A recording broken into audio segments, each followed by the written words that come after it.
बेटी एक बार चल के लड़के को देख तो लो। मेरा दावा है कि लड़का तुम्हें बहुत पसंद आएगा। बाला बहुत अच्छा लड़का है। हाँ हाँ बेटी, हम लोग तुम्हारे दुश्मन तो नहीं है। किसी अच्छे लड़के से ही तुम्हारी शादी करवाएंगे ना। आखिर तू हमारी इकलौती बेटी है। अच्छा ठीक है माँ, अब ज्यादा भावुकतापूर्ण शब्दों का इस्तेमाल ना करो। मैं चलने के लिए तैयार हूँ। चलो फिर बिना देर के सभी बाला के घर पहुंचते हैं। अरे क्या बात है बहन जी, अभी तक आपका बेटा नहीं आया? जी बस आता ही होगा। तभी वहाँ बाला आता है। लो जी आ गया मेरा बेटा। ये लोग तुझे देखने आए हैं और ये इनकी बेटी नम्रता है। बाला के सर पर बिल्कुल बाल नहीं होते। ये देख नम्रता और उसके परिवार वालों की आंखें फटी की फटी रह जाती है। ये तो टकला है।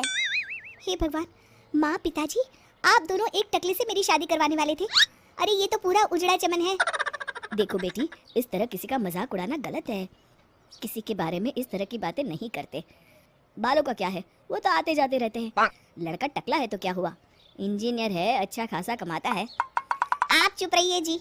इसकी तरफदारी इसलिए कर रहे हैं क्योंकि आपके भी सर पर बाल नहीं है।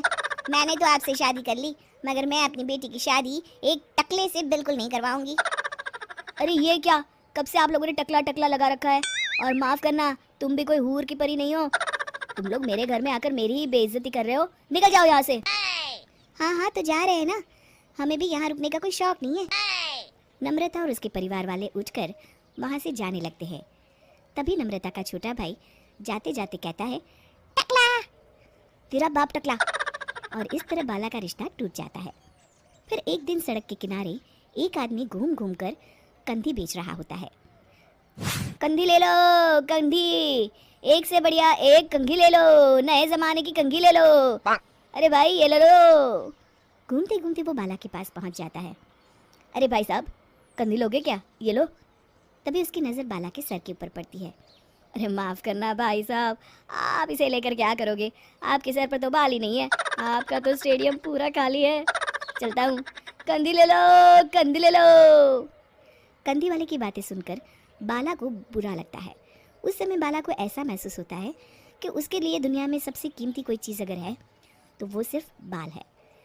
बाला सड़क पर चलते हुए लोगों के बाल बड़े गौर से दिखता है। चलते चलते बाला एक मंदिर के पास पहुंच जाता है।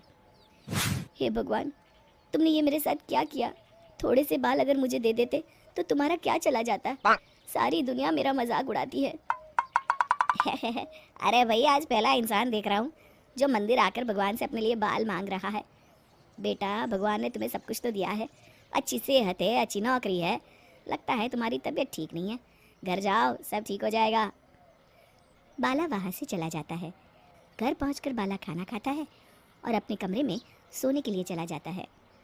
फिर सुबह जब बाला सोकर उठता है तो आईने के सामने अपने आप को देखकर हैरान हो जाता है। बाला के सर पर एकदम घने बाल आ जाते हैं। बाला खुशी से झूम उठता है। अरे ये तो चमत्कार हो गया, मेरे सर पर बाल आ गए। लेकिन ये हुआ कैसे?